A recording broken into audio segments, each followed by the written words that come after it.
Hi, I'm Marilyn, and I want to welcome you today to Exposing Grief. When we expose anything, it becomes less threatening.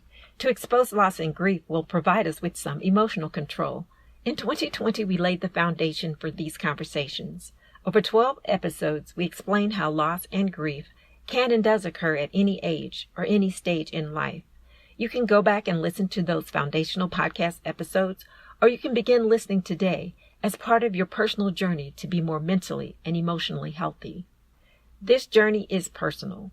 You cannot force or coerce anyone to be more healthy, whether physically or mentally.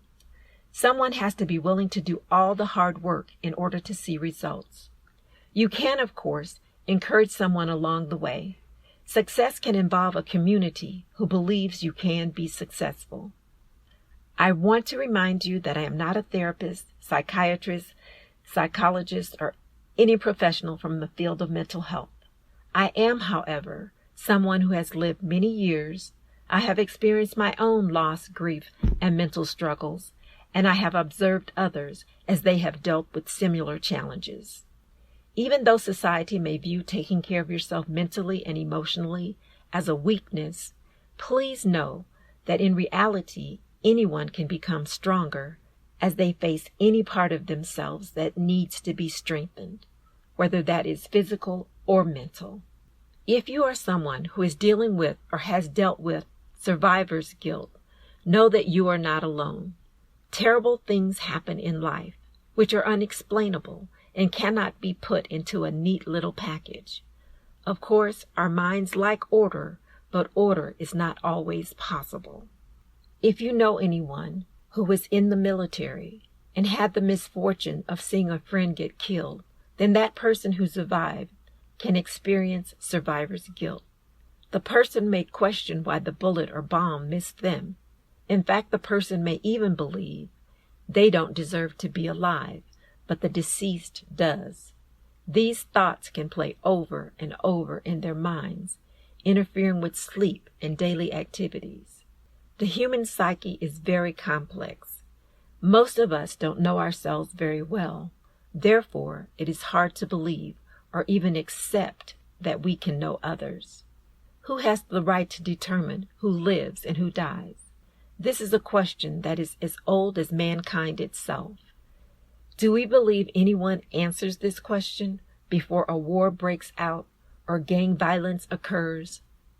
Someone dealing with survivor's guilt is grieving not only the loss of someone who died, but they are also grieving the fact that somehow they are alive. It does not seem logical to grieve being alive, but that is the state of their mind and not a choice they consciously made. One key to getting better is to realize that you are stuck in a situation you did not choose. A person cannot fix the situation by dying or wishing it away. A professional can assist when you find yourself in obsession about having survived a tragic incident. Unfortunately, there is no magic pill to getting better. Sure, it is possible that living life will help the pain get better, but getting to the root cause of your feelings is always the true answer.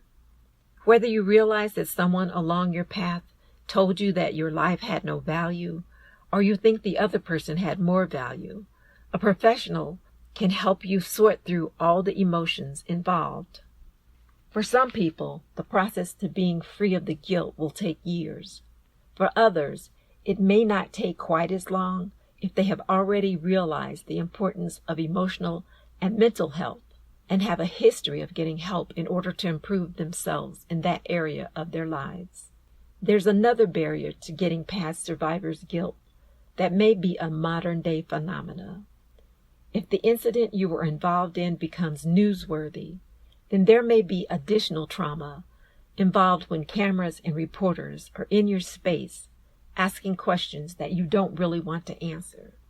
To repeat the story of a tragedy over and over again within days or weeks of its occurrence can trigger deeper emotional distress. If you know someone experiencing survivor's guilt, try to be understanding. The survivor is going through a lot mentally and perhaps physically as well. realize it will take time for all their scars to heal and their heart to be at peace.